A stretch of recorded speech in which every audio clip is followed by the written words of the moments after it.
नमस्कार मित्रांनो, लक्ष्मीच्या पावलांनी ह्या मालिकेच्या आजच्या भागामध्ये आपण बघणार आहोत की रोहिणी नैनाला राहुलच्या रूममधून ओढत घेऊन आलेली असते आणि म्हणत असते की नैनाला, आई तुझी तिकडे बसलेली आहे, चल तिकडे. आणि नैनाला संगीता जवळ नेते. संगीता उठते आणि रोहिणीला म्हणते की आत्याबाई काय झालं. रोहिणी म्हणते की मिसेस खरे, तुमच्या ह्या मुलीला जरा कंट्रोलमध्ये ठेवा ना. आधीच जर ठेवलं असतं ना, आज ही वेळ आलीच नसती. गीता म्हणते की आत्याबाई, पण हिने काय केलंय. त्यावर रोहिणी म्हणते की काय केलं म्हणजे. सगळेजणी ते रामनवमी सेलिब्रेट करते आणि तुमची मुलगी ही राहुलच्या रूम मध्ये जाऊन बेडवर पडली आणि ती मला बोलताना सुद्धा लाज वाटते.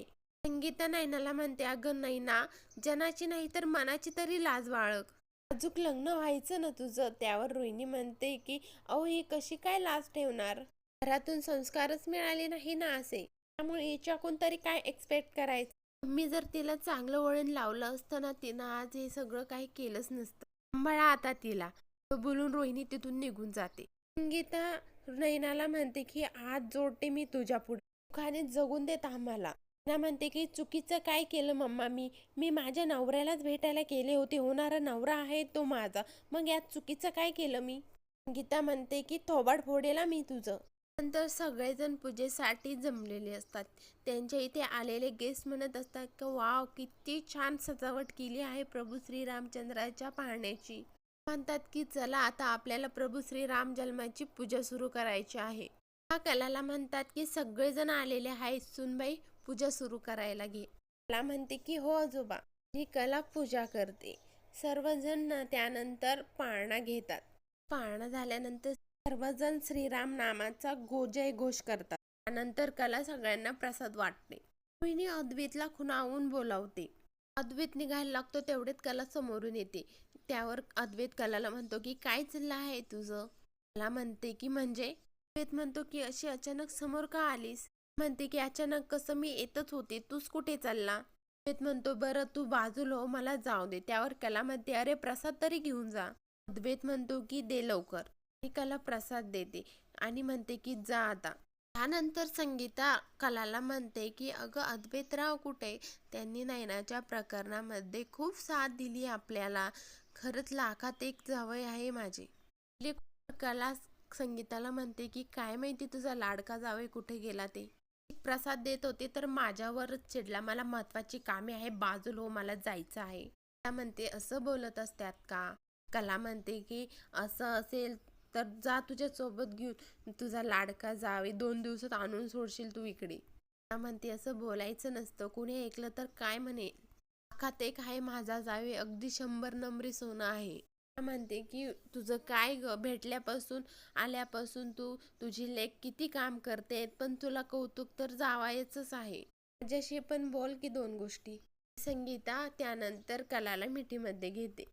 दुसरीकडे रोहिणी अद्वैतला घेऊन रूममध्ये येते आणि त्याला म्हणते की बस इथे.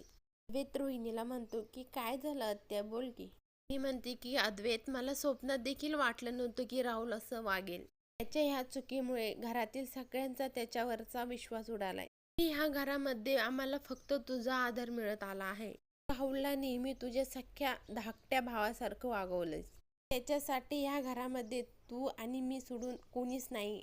दुसरीकडे आबा सर्वांना रामायणातली गोष्ट सांगत असतात. आबा म्हणत असतात की तुम्हाला तर माहितीच असेल, प्रभू श्रीरामांना कोणामुळे वनवास भोगावा लागला, कैकेयीमुळे. दुसरीकडे रोहिणी म्हणत असते की आत्ता राहुलला आणि मला खऱ्या आधाराची गरज आहे तुझ्या.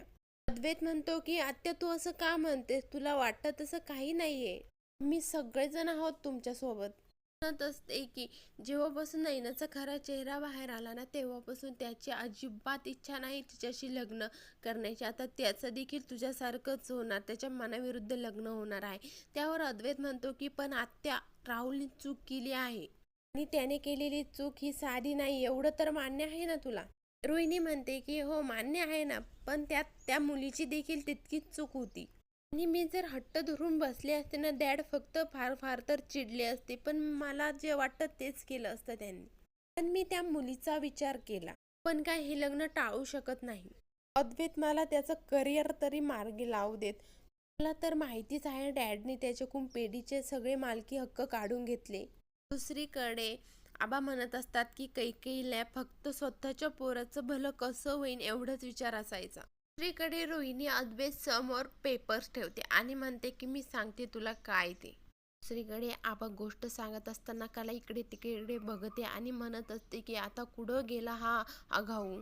मनातच म्हणत असते की काल रोहिणी मॅडम त्याला काहीतरी सांगत होत्या आणि कला तिथून उठते. रोहिणी अद्वैतला सांगत असते की हे पेपर्स मी तयार करून घेतले आहे. यात असं लिहिलेलं आहे की शेतकऱ्यांच्या ज्या 2 ब्रँच नवीन ओपन होणार आहेत ना त्याचा मालकी हक्क राहुलकडे असेल आणि चांदेकर ज्वेलर्सचं जे नवीन कलेक्शन लॉन्च होणार आहे त्याचे सगळे अधिकार आणि त्याची रॉयल्टी राहुलला मिळेल आणि तसंच प्रत्येक पिढीबाबत निर्णय घेण्याचं स्वातंत्र्य जसं तुला आहे ना तसंच राहुलला देखील असेल. हे सगळं बोलणं कला ऐकत असते. अद्वैतला म्हणत असते की अद्वैत एक आई म्हणून माझ्या मुलासाठी एवढं मिळावं अशी माझी इच्छा आहे. दुसरीकडे कला मनातच म्हणत असते अरे बापरे हे काय नाही अद्वैतला थांबवायलाच हवं नाहीतर अद्वैत कुठेतरी साईन करून ठेवेल. काही झालं तरी अद्वैतला थांबवायलाच पाहिजे. ही कला दरवाजा उघडते. ती लगेच ओरडते आणि म्हणते की तू इथे काय करतेस. कला अद्वैतला म्हणते की तू काय करतोयस इथे आणि हे कसले कागद आहे.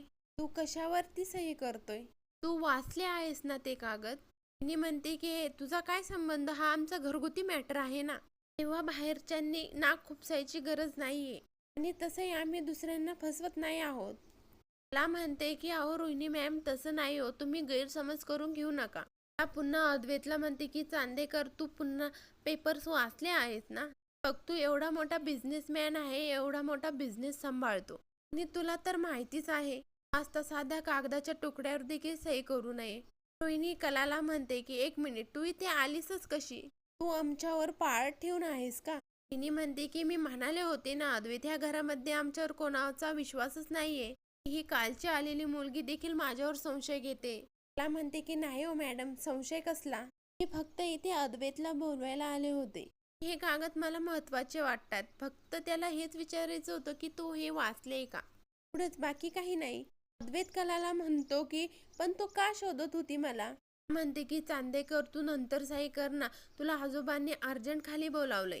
आणि कला ते पेपर्स उचलते आणि रोहिणीला म्हणते की रोहिणी मॅम तुम्ही आता हे पेपर्स ठेवून द्या नंतर द्या त्याच्याकडे साईन करायला आणि तुम्ही पण आता खाली चला ना. रोहिणीला कलाचा खूप राग येतो.